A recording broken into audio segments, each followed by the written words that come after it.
Hi guys, I'm live. How you guys doing? This is kind of Tales from the Dark Side episode of my lives. If there are episodes to me ranting on my bed, but we liked Tales from the Crypts in the '80s, at Tales from the Crypt, and there's a dark side to things. So I just want to get this off my chest and maybe give interesting things about kind of the fringe of my thought process. Um, First of all, I've never wanted to be a bully, and I'm not a bully, and that's consistent usually. But Johnny Blue Eyes apparently works for David Lee Roth. It could be anybody, and he may not even be working with, but I don't know. That's what he says, and that's who he's supposed to be. Taunted me and taunted me and taunted me about David Lee Roth trashing me and smashing me and thrashing me. LOL. That I finally broke down and said, "Well, who's got the hair?" And then I even put PS, not has been David Lee Roth. Then I deleted the second part and just made it say, who's got the hair? And then I deleted that because I'm not a bully. And even though that's true, I have better hair than you, David Lee Roth, / I have better hair than David Lee Roth, depending on who I'm talking to. I didn't mean to do that. And that crossed the line for me a little bit, where I'm bragging about myself and to the expense of somebody else. And yet it was by the taunting of this jerk, Johnny Blue Eyes, who probably, I just had enough of this.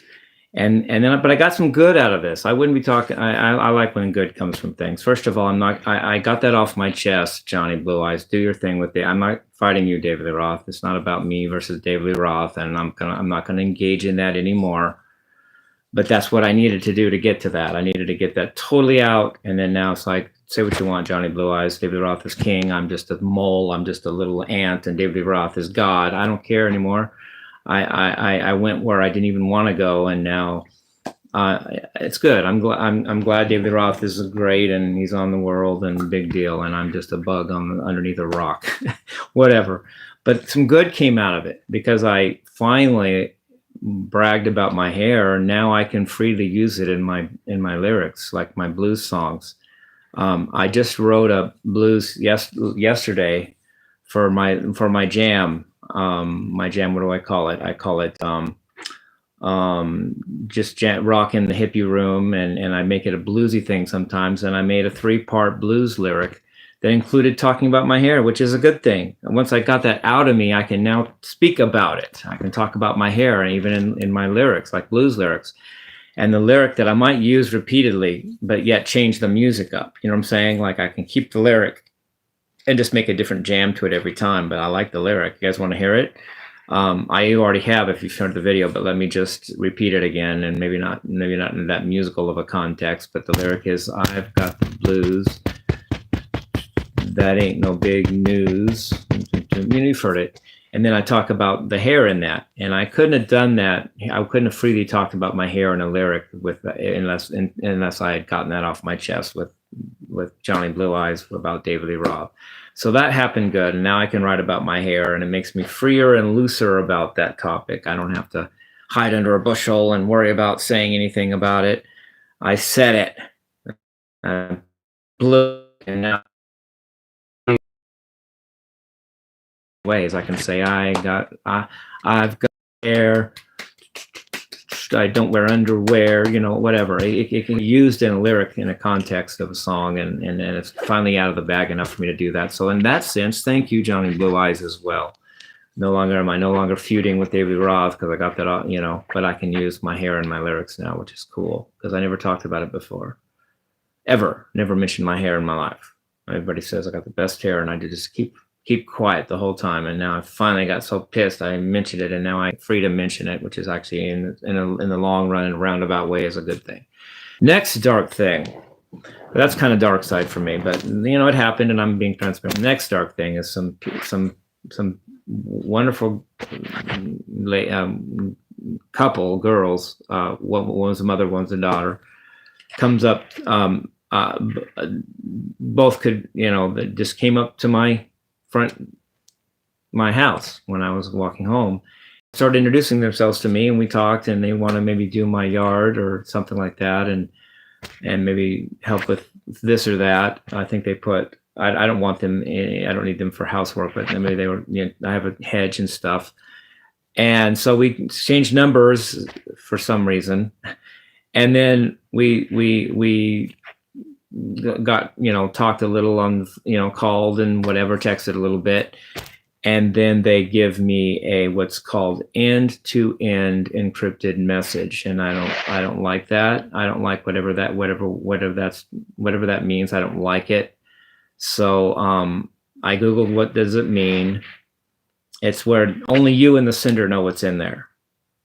And then I called, and that's what I googled, and that's what it said it meant. And then I called the moderator, and he explained to me that it's usually not a good thing. So I not only didn't open it, but I blocked them and deleted the whole text.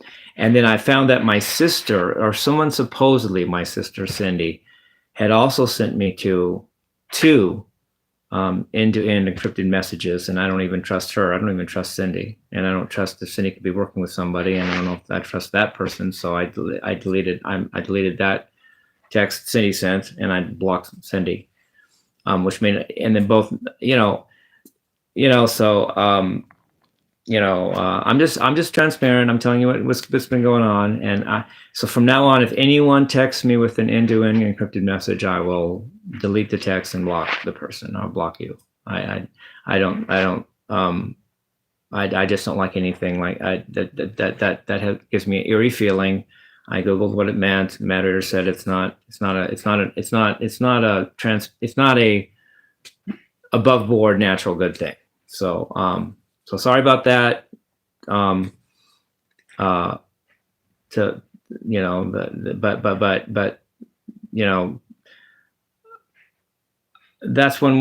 how I learn in life. I just have experiences, and I learn something, and okay, that's good, that's not good, whatever. But I'm just being transparent with you guys about it. And then a third thing I like to, not really a dark thing, but it musically. Like I said, I'm not afraid to do Stryper, even though they're a Christian band, and if there's a God, I worship Satan. I've already said that, but music is music, and music can be good, even if it's not what I personally would say in the lyrics of it or what I believe. So I did Free by Stryper today, and I can see where I can do better now with it, but I think I'm going to let it go because it was good enough.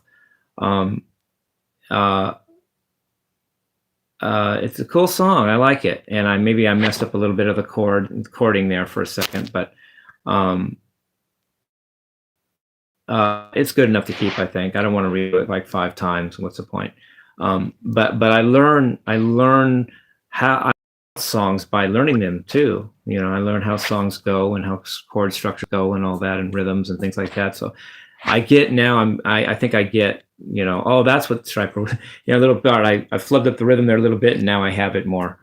But I don't want to be I don't want to be like tied down to just one thing. I have to play only these lyrics. I have to play only blues or only heavy metal, or I can't play a Christian band. I have to play a satanic band, but I don't want to get too satanic because I want to do that. If the music's good and I like it, I will do it. I really loved that song "Free" by Stryper when it came out. And I remember in the 80s, late 80s, I think they came off the Hell with the Devil album, 1986. I remember watching Headbangers Ball, it wasn't Headbangers Ball. It was just the top 10 countdown on MTV, or maybe it was whatever MTV. And "Free" by Stryper was #1 like 6 weeks in a row. It was just like, it just killed it. People just like that song, and I love that song. So, and it actually doesn't even mention Jesus or God in that song. It just says free to choose. It could be anything. Free to choose to vote for Trump. I mean, it's just a cool song about freedom and power, and I just love it. So anyway, I love you guys. Peace, love, and rock and roll.